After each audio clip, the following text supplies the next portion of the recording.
अस्सलामुअलैकुम। तो आज हम बना रहे हैं बीफ यखनी पुलाव। तो इसके लिए मैंने सबसे पहले कुकर में बीफ ऐड कर दिया है। बीफ ये हाफ़ केजी है। इसमें मैं थोड़े से गरम मसाले भी ऐड कर देती हूँ साबित।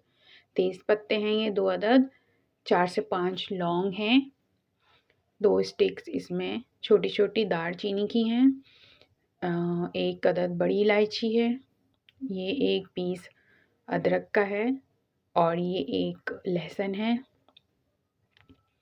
और ये 1 अदद प्याज है, थोड़ी सी काली मिर्च है, 1 टेबल स्पून ज़ीरा है, 1 टेबल स्पून कुटा हुआ धनिया है और सौंफ है।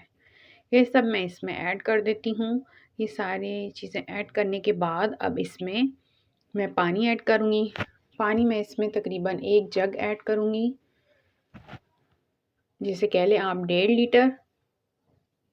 आधा लीटर जो है वो ड्राई हो जाएगा और 1 लीटर बच जाएगा। ये यहाँ पे मैंने नमक और थोड़ी सी हल्दी भी ऐड कर दी है। तो अब मैं इसमें पानी ऐड करती हूँ।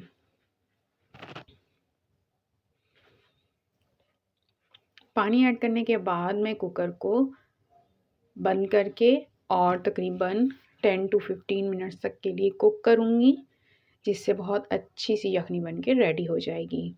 ये देखें यहाँ पे आप देख सकते हैं 15 मिनट्स के बाद जब मैंने इसको खोला है तो ये आप देख सकते हैं बीफ गल चुका है और मज़ेदार सी यखनी रेडी हो गई है। तो यहाँ पे मैंने फिर जो है वो कढ़ाई ले ली है, उसमें मैंने ऑयल ऐड करके 3 मीडियम साइज़ की प्याज लेके उनको मैंने कट कर लिया है बारीक-बारीक, जो मैंने इसमें ऐड कर दी हैं। मैं यहाँ पे कुछ गरम मसाले भी ऐड करने वाली हूँ। 1-2 तेज़पात हैं और थोड़ी-सी दालचीनी, तकरीबन 2 स्टिक के करीब ये मैंने दालचीनी ऐड कर दी है। और ये ऐड करने के बाद अब मैं इसको प्याज को फ्राई कर लूँगी। ये देखिए यहाँ पे प्याज फ्राई हो गई है, तो थोड़ी सी प्याज मैं इसमें से निकाल लूँगी जो मुझे एंड में गार्निश के लिए चाहिए। बाकी बच जाने वाली प्याज में मैं 1.5 टेबल स्पून अदरक लहसुन का पेस्ट ऐड करूँगी। अदरक लहसुन का पेस्ट ऐड करने के बाद मैं अदरक लहसुन के पेस्ट को अच्छी तरह से भून लूँगी। जैसे ही इसकी भुनाई कंप्लीट हो जाएगी ना, मैं इसमें जो यखनी बनाई थी मैंने उसमें से बीफ को अलग कर लूँगी और वो मैं इसमें ऐड कर दूँगी। आप देख सकते हैं यहाँ पे यखनी जो थी वो मैंने रख दी थी, जैसे सर्दियों का मौसम है तो ये यहाँ पे इसकी जो चिकनाई है ना ये ऊपर जम गई थी। ये येलो-येलो जो है ना ये उसकी चिकनाई है, जो कि यखनी के ऊपर जम जाती है, सर्दी की वजह से ये इस तरह हो गई। तो ये मैंने इसमें ऐड कर दी है बीफ। बीफ की बोटियाँ जो है ना वो मैंने इसमें ऐड कर दी हैं।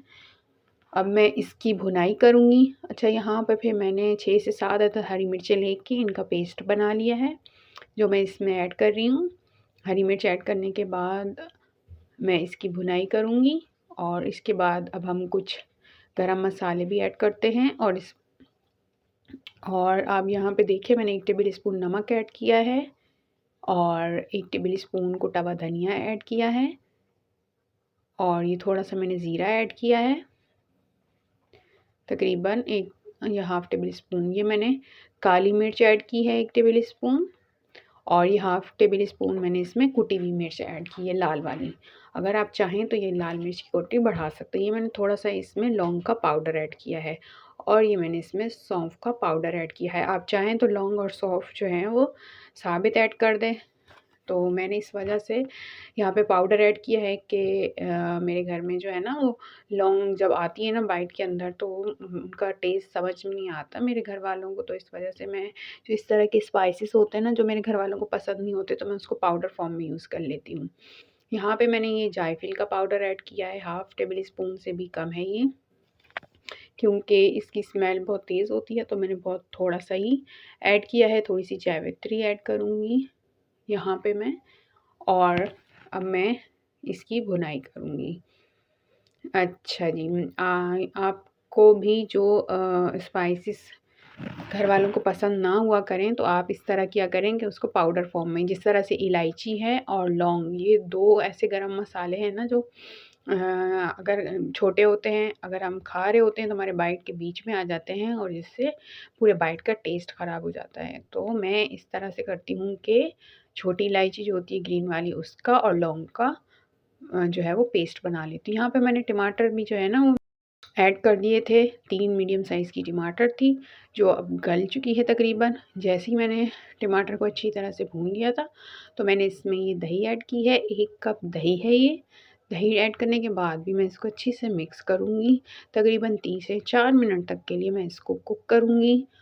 और जैसे ही हमारा ये जो मसाला है ना अच्छे से रेडी हो जाएगा तो फिर हम इसको बड़े बर्तन में ट्रांसफ़र कर देंगे, क्योंकि अभी हमें यखनी भी इसमें ऐड करनी है। तो चलिए जी, अब मैंने इसको बड़े बर्तन में ऐड करना है, बड़े पतीले में। ये सारा मैं इसमें ऐड कर दूँगी और उसके बाद जो यखनी थी उसको मैं छान के इसमें ऐड करूँगी, क्योंकि उसमें बहुत सारे साबित गरम मसाले थे, तो मैं इसमें छान के ऐड कर दूँगी। बस जी, अब यहाँ पे मैं यखनी भी ऐड कर देती हूँ।